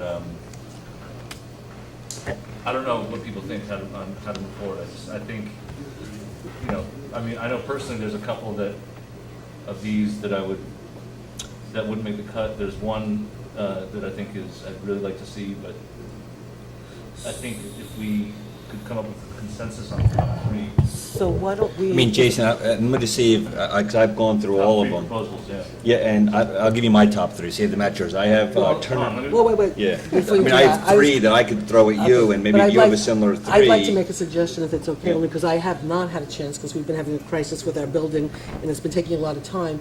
I haven't had a chance to really look through these yet, so can we set a deadline for all of us to email possibly you, or, you know, or somebody, our top 3 suggestions? So you can email it to And me, then I'll if tabulate. and we technically have a joint town village meeting, this is a special meeting, so we have one, We were just talking Right. about that, because we we technically changed our would be meeting. the The first night of 25th, Rosh which Hashanah. is your meeting. Well, because we moved our meeting. Oh, Yeah, right, we right, moved right. our meeting. Because of Rosh Hashanah. Right.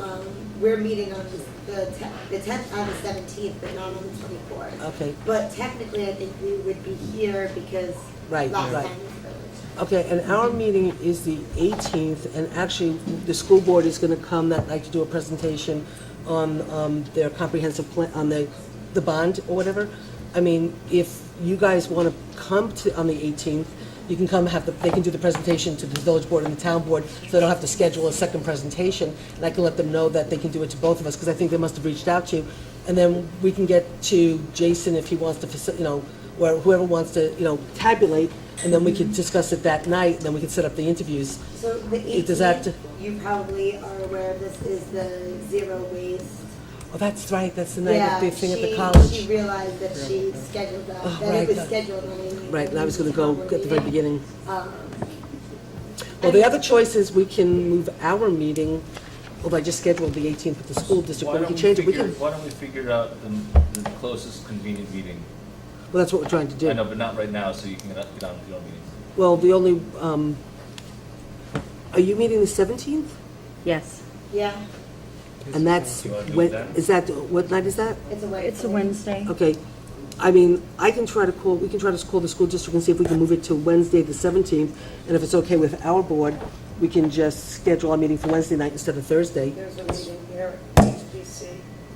Well, we could always move them into my office, you know, right? Yeah, it's fine. Okay, so I'll, So so, the idea is what, to have a joint meeting before the village meeting on the 17th? yeah, Okay. okay. But then technically it's our meeting too, so Well, then we we'll figure it out. We have a full meeting that We night. have a village. You We have- have a full village board meeting that night. Okay, I mean, So you would just we have to, could make our meeting a Zoom meeting. that's what I'm saying. right, no, but I'm just saying that we'd be making our meeting, okay, and then we'd still have our meeting on the 18th? We could do that. So if we just do the 17th at the beginning of joint meeting, just for the purposes of the comprehensive plan? Yeah. And then if there's anything else, we can do that, and then you can go to your meeting? Okay, And then so, when's the school district coming? okay, so, and the Next school on the district's coming to us on the Keep the 18th. school district the Okay. 18th, and if we want to attend. We can come to you on the Yeah. 17th. You'll be Is that okay hosting. with everybody? Yep. Okay, and then the interim, we'll email Jason. And the interim, Jason, we'll all email you our top 3? Yeah, I mean, if people have them now, I mean, it might, I don't mind. Jeff, you said you had 3. Dan, Rebecca, Ariana, do you guys have? I looked them over I the think five it more probably, time. might be better, Jason, for them to be emailed. I think it might be more. I know it's a lot to read, so. No, I mean, I could give you them, but I like the extra. I just think it's more appropriate for us to email them and then for Jason to tabulate and tell us who. Jason, I'll email them to you right Yeah, now. just email. Okay? So is everybody okay with that? Yep. and that's Okay, it, terrific. Okay, so that's it for tonight. Okay. Well, this is for you guys, not for us. You guys, yes.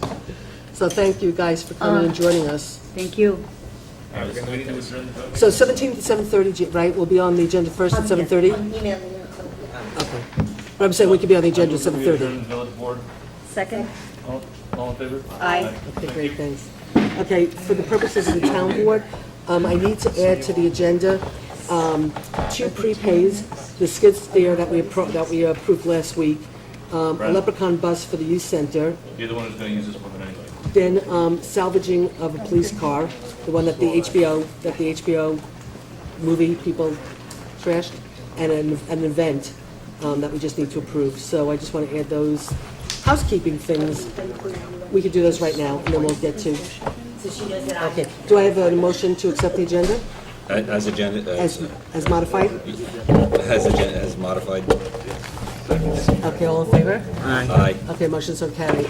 Okay, so if you remember last week, Chris we talked about the skid steer that was too small and had to be returned, and so now what we have to do is first we have to approve it as a prepay. So the equipment's in, and they want to pick it up, and so Arlene wants to cut the check tomorrow.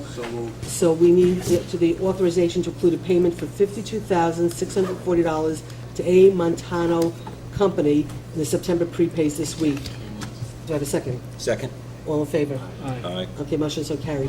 We have to then also do a budget modification, because when we did the budget modification last time, unfortunately, it was moved cross funds from DB to DA, and we can only move from DB to DB. So we have to correct the budget transfer we made last time and adopt this budget transfer, which is to increase DBB 5110.2, which is general repairs equipment, for $10,440, and decrease DDB 5140.4 for miscellaneous brush and weeds for $2,800, and decrease DBB 5110.4 for general repairs for $7,640. So moved. Do I have a second? Second. All in favor? Aye. Motion so carried, great. Chris, enjoy your new skid steer. Then we have to, there's another prepay, okay, Leprechaun, $1,400, a prepay for Leprechaun bus. It's for the Six Flag trip that the youth center kids take, but he has to get the check to Leprechaun before our next board meeting. Do I have a second? Second? All in favor? Aye. Okay, motion so carried. Then, if you remember correctly, when HBO was here filming, whatever movie it was, whatever they were filming. Girls? Girls. When they were here filming Girls, they crashed into a, So, no, what? dispose of the vehicle. Okay, We'll dispose of the vehicle when we get $1,000, right? where basically we tried to, yes, we're salvaging it for $1,000. So what we need to do is to prove tonight that we can have the vehicle removed from our insurance and removed from the police department, and we can give it to. And that was higher than the 2 bid things. It was Three hi- bids. There were 3 bids for salvage bids. 450 and 550. There was $350, $450, $325, and the one that we're accepting is $1,000. So moved. Second. All in favor? Aye. Motion so carried. Okay, so I think, let me just double check, is that the, and then we just have an event. We have an event that we have to approve. This is an event taking place, it's a foot race taking place September 20th to the 21st. The event is called the Schwanagunk Ridge Trail Run Hike, and for information, it's www.runhike.com. The goal of the event is to promote the Schwanagunk Mountains and nearby communities, including New Paltz, as a running and hiking destination. The run is mostly on trails, but does include a section of Mountain Rest Road, Canaan Road, Doug Road, and Springtown Road. They'll have 100 people that are registered already. At this time, expect runners to be spread out over many hours. They're not going to be closing any roads. Lieutenant Lucchese reviewed it. He said there's no problem. We don't need police protection.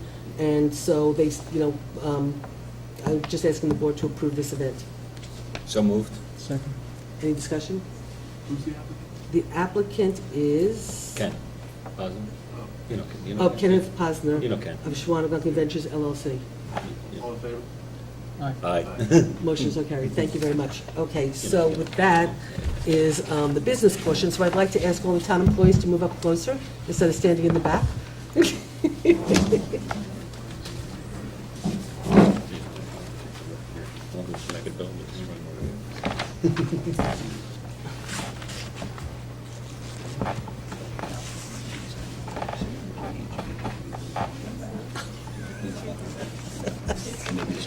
No, the big somehow. Yeah, that's what I mean, yeah. That's what we want them back, yeah. We No, like- really, seriously, we love them. Like it when they spend money, they're good people, yeah. So, what I might do with Stacy is ask you. Start with them, okay. So, I think everybody on the board knows By the way, that. is this personal time right now? Is this vacation No, I time, or- actually told everybody that I was willing to pay them overtime if they wanted, because there's only so much you can ask of your employees who are underpaid as much as they already are for them to come tonight, but they all wanted to come tonight, and that's why they're all here. They were ordered. Well, it's nice to see you all in one place. So if I pick up the phone and call right now, there won't be anybody answering the phone. But I just want to thank all of you for all your hard work. I know that it's a difficult job, and you all do a really great job. You really do. And I actually have to say that the truth of the matter is, and I said this to Stacy earlier on, and this really is the truth, you guys are absolutely amazing. You know, I mean, I'm here all the time with you and stuff, and I'm gonna cry, but I mean, the truth of the matter is, you guys are really amazing. You are so dedicated. Every single one of you sitting here are so incredibly dedicated, and you give your heart and your soul to this community. And everybody who lives in the town of Newport should appreciate the work that you do, because you guys are amazing. And I do want to just point out that everybody who works in town hall from the top down are all women, just in case nobody's ever noticed. Woman power. I'm not sure But despite that, we have men on the board. No comment. Yeah, I think there's several federal, You can't win. I think there's certain federal companies that could, yeah, might. But anyway, we have men on the Yes, board, but yes. anyway, so it's a diverse group. But anyway, so the employees have been working in very, very difficult conditions. Interestingly enough, when I first came in here in 1996, as my first stint, I found plans that I have that anybody can look at for a brand-new town hall that were developed under Dave Lent's tenure, which was probably done in like 1994, 1995. So 20 years ago, the town board was looking at new plans for a new town building because they felt this building had outlived its usefulness.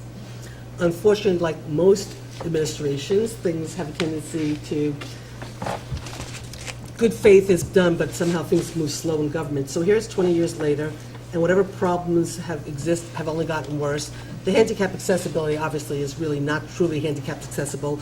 I mean, right now, you know, the building inspector's office is open, and the planning board and zoning board and building inspector's files are all exposed in a sense. It's not the greatest handicap accessibility. We don't have room anymore for the growth that we need to have. We want to try to get our finance department up and running, and, you know, and like doing everything right, and everybody's overloaded. We don't even have a place to bring an extra person or two in.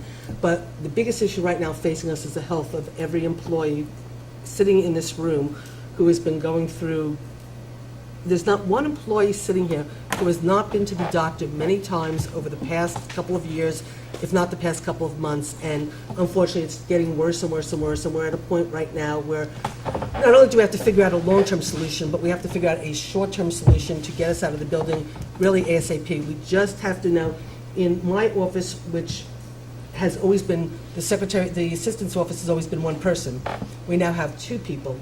But as of tomorrow, we will have three people in that office because we had to move Lynn out of her office, which right now is sucking up all the air from downstairs where the really bad mold is, and where the mold person who was here the other day told us nobody can go down there without a mask on, and that's where the files are that Kelly needs to get down to, and the assessor's office needs to get down to.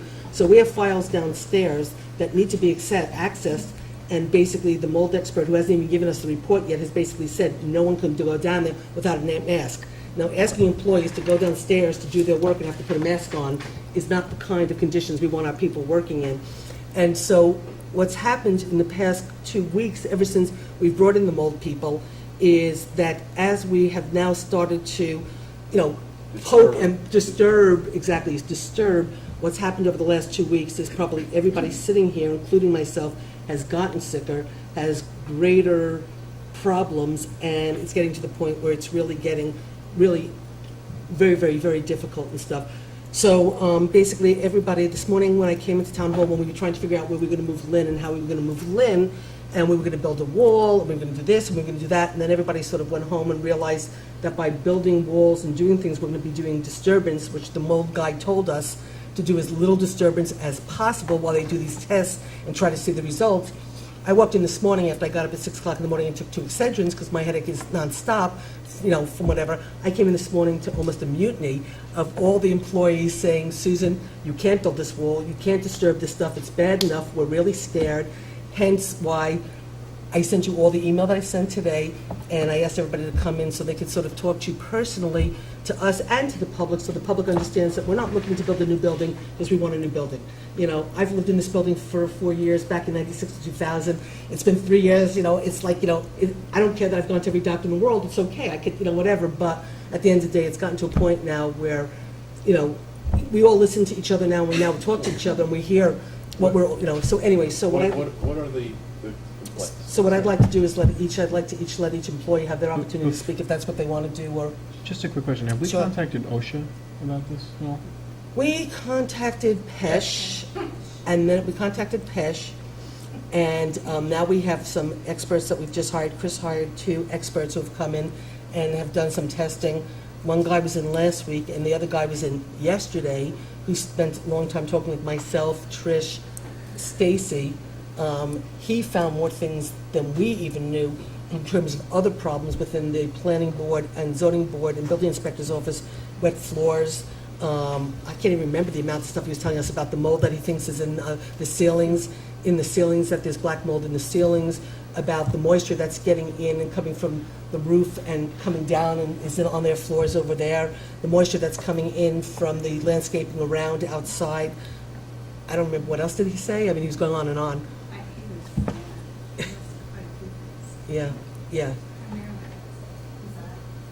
So what I'd like to do is give the board, the employees a little bit of an opportunity to speak, and then for us to sort of probably go into executive session so I can talk to you what some of our options are. But is that okay? So, does anybody, Kel, why don't you come, Kel, come up and take the microphone just so.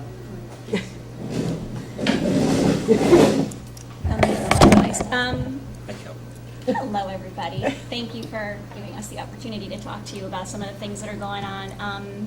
For the most part, when I started here, I was part-time. I didn't really notice too many things. I mean, I know when I came in, there was all sorts of, things that were going on that people would say they were experiencing. I didn't notice a lot. I wasn't here that often.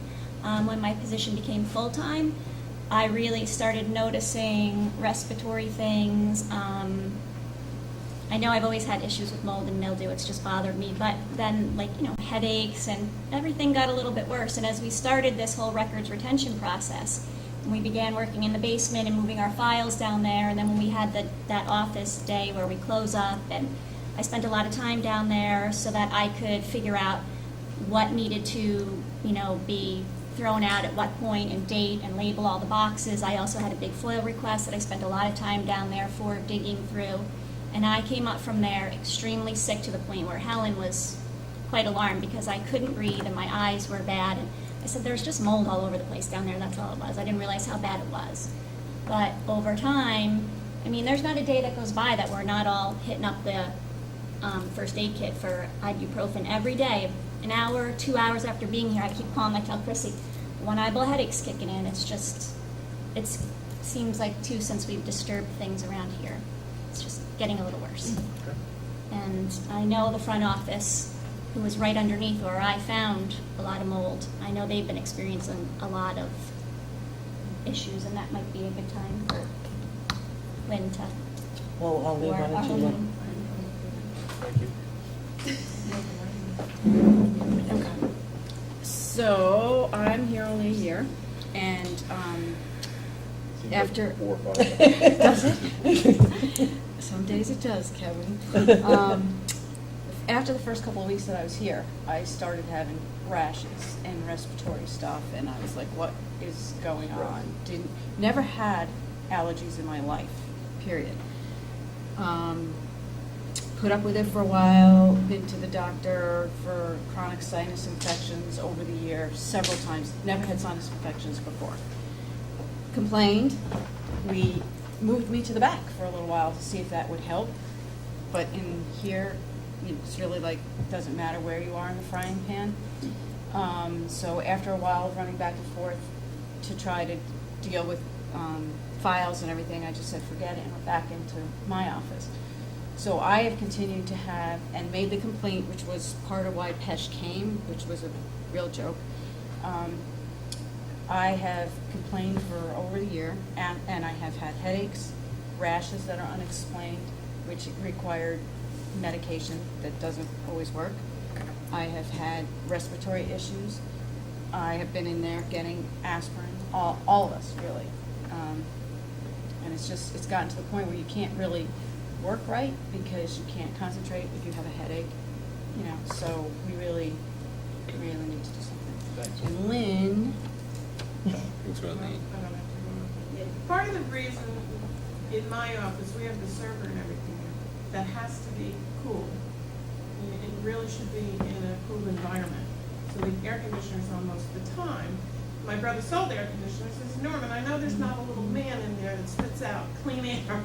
Where is the air coming from? It's coming from the base. In the wintertime, to keep it cool, you put the fan on. Whether it's the air conditioner or the fan, it's going into that office. I've had a lot of difficulties. I'm seeing a physical therapist now because I woke up in the morning and couldn't move my neck. Now, part of what I've read about all this is most doctors misdiagnose these things because they're not mold specialists. They don't know. They'll tell you it's arthritis. They'll tell you. When they pulled up the carpet in my office in January 2012, I got a rash all over. I itched for a year. I went to 3 dermatologists. They didn't know what it was. They gave me cream. And I still got it. And I go home with a headache. I came back in tonight with a headache because we had to move everything, so that tomorrow they can move the office. But it's just gotten worse as the time went on. Because I had terrible chest pain when I went home this afternoon. I don't know if it was the stress, the mold, what it was, but it's bad. I know when Arlene came that she went to the doctor and her doctor told her she should quit. And thank goodness Arlene did not quit because I don't know where we would be if she did quit. But, she stayed, but, the doctor told her to quit the first week she was here. I know Rachel came, as soon as Rachel came, Rachel, you got sick right after you came. Yeah, it probably, when I became full-time, that's when I started noticing it. I wouldn't really say respiratory issues, but I've used once every week, sometimes once every 2 weeks. I've got 2 weeks, I got like an overall bad feeling, very lethargic. It has nothing to do with, whether I had a full night's rest or not. I just always feel bad in the office and breaking out in rashes and itchy all the time and just, I don't feel, and one of the rashes came from, we, to save the town money, we reuse our supplies. And there were these old dusty manila folders that I was using, and a really bad rash happened right the day after I pulled those out to you. So I'm thinking it's something wrong. Well, actually, today, somebody from the rescue squad came in to talk to me, and she made a comment about, which I hadn't thought about, but that she said pretty much that all of our supplies and everything could actually be infected to an extent and whatever. I did go back to the town clerk's office to ask them if they were suffering from anything, and one of the clerks pulled up her sleeve just like you did and showed me the same exact rash and said she's got a really bad rash too, and she was going to try to come tonight, but she had to be in Red Hook and she didn't know if she'd get back in time. So obviously the town clerk's offices too are experiencing a lot of the same problems. I know for myself, I've never had sinus problems in my life until I got here, and I've been on antibiotics off and on for 3 years now, and I was sick from last October until May, and it was really bad. The doctor said my sinuses were almost destroyed. Now, Jeff, you came in and stayed in my office for 1 hour, and I heard you ran out with red eyes and ran home to get Sudafed and, but there's irritants in there, so I was there, that week I was in there, it was. So what I'd like to do is just let Stacy talk for a second, and then we can.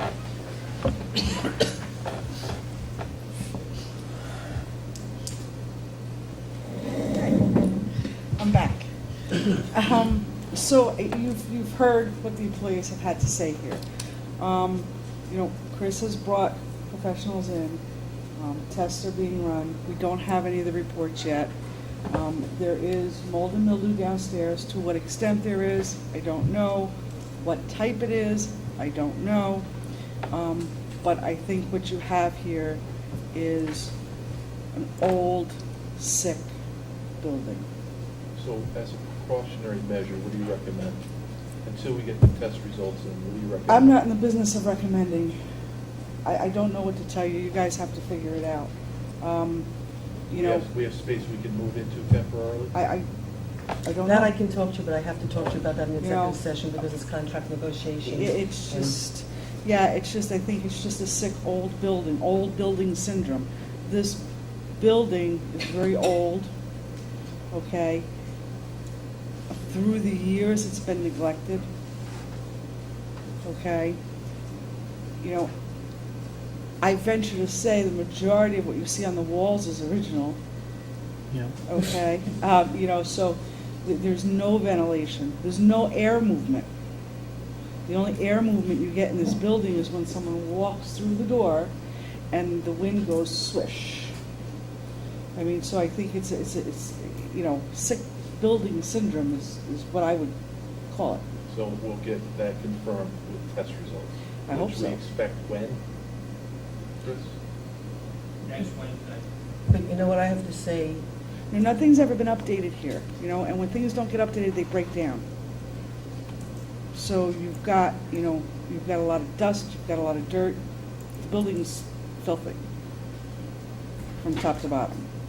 It's dirty behind the walls, dirty above the ceilings, you know, poke a ceiling tile, see what you find. That's why I'm calling it a sick building. If you recall that one time when we went to fix the blinds Oh. and the entire Dust room storm. filled dust. It was a dust storm. It was pretty gross. Now, you have to understand that when I came in here 3 years ago, we did a major cleaning. I mean, those things hadn't been dusted or hadn't been cleaned. You know, I can't even begin to tell you, you know, what we had to go through. I actually noticed that you have new blinds on. But it's, Yeah, it's Christmas. Can we, Yes. Let's take some steps then to resolve this right now. So what do we do to resolve it? Well, I have been looking at buildings. I've gone to, I've been looking at a number of buildings. Chris and I have been looking at a number of buildings. I don't know if we have an immediate option right now, although I did go speak with somebody today, so there could be. I can't discuss what some of the options are because a lot of them, There's ramifications, right? there's ramifications in terms of, Existing tenants and things of that nature. right, so that is, So I do can't we discuss. wanna go into So we're gonna have to go into executive executive session? session. What I would like, though, to say, though, because there are people watching, you know, on TV, and we've got press here and stuff, is that we are in an emergency situation in terms of, even if this building was, you know, had to be remediated, even if it did, I suspect we'd have to get out of here while it was being remediated, because we can't be in it. We see what's happened in this 1 week since they've just been doing the mold testing, okay? So regardless, we have to find a place to move. We did go to the community center to look. That's just not gonna work for the 15 people and all the equipment and everything, plus it displaces everybody out there. So anybody who is watching, who might have a space that could accommodate 15 people and equipment, you know, please call here immediately and let us know. And so I would like to ask that and put that out to the press, to the TV, and to whatever. And then the interim, you know, if nobody else here has anything else to say, then I would like to make a motion to go into executive session so I can. How long this could take? What? I mean, you know how long this could take? My concern is with winter coming, we're gonna be even more closed up in this. Well, that's why I'm trying to figure out how to deal with a immediate, short-term solution to get us out with a long-term solution of where we're going. So, I mean, I know that right now, the most immediate thing is finding a place for us to go right now to get us out of the building while we figure out where we go in the long term. And so, I mean, I left you guys and I went to look at a building. I mean, think you know, Susan's I've got- answer is what, yeah, and I've spoken to many of you about, is there's a short-term and a long-term solution, and so we're here for both. So we're, short-term mean short-term, and Short-term means immediate. yeah. Right. And long-term is our long-term plan, which we'll be discussing more in I mean, what I don't want to do, which we might have to do, is break us all up. I mean, in the sense, like I went and looked at something this afternoon, we can take 4 people, or 5 people, or 6 people, but then what do we do with the other 10 people, and stuff. And like, when Arlene and I were talking today, and Rosanna, we were talking about the fact that if the bookkeeping goes one place and the town clerk goes another place, well, she's always running into bookkeeping all the time, or she's coming up to me all the time. So what do we have to do, get in cars and go across town? Or I'm running down to the assessor's office, or I'm going into your office, or Stacy's coming to my office. The goal would be to keep us all together because we all work together all day long. That's a given, kinds of stuff. I don't think there's a day that goes by that none of us don't see each other, kind of thing. We might have to break up in the short term to get us out of the building while we try to figure things out, but the goal is to try to keep us together for the efficiency of town government, for operations. So, I went to this one building today, and it was like, sure, I can move 5 of us in tomorrow, but what happens to the rest of you? Because, of course, I'm going first. No, I'll stay behind like the sinking ship. I'll be the last, and I'll be here, you'll all go, and I'll stay here. Don't worry. But, so anyway, does anybody else here have anything to say? Or ask, or whatever? First, I want to thank you all for coming out and, for taking the time at 9:30 on a work night to come here. But I think it was all really important for everybody to understand what you guys are all going through. Okay. So with that, I'd like to have a motion to go into executive session for the purposes of discussing contract negotiations for a potential building. So moved. Second? All in favor? Motion so carried. Thank you, guys. Thank you, everybody. And Chris, Same one tomorrow. what are we doing? Is it 6 o'clock tomorrow that you guys are coming in and moving, or do you guys need to talk to Chris?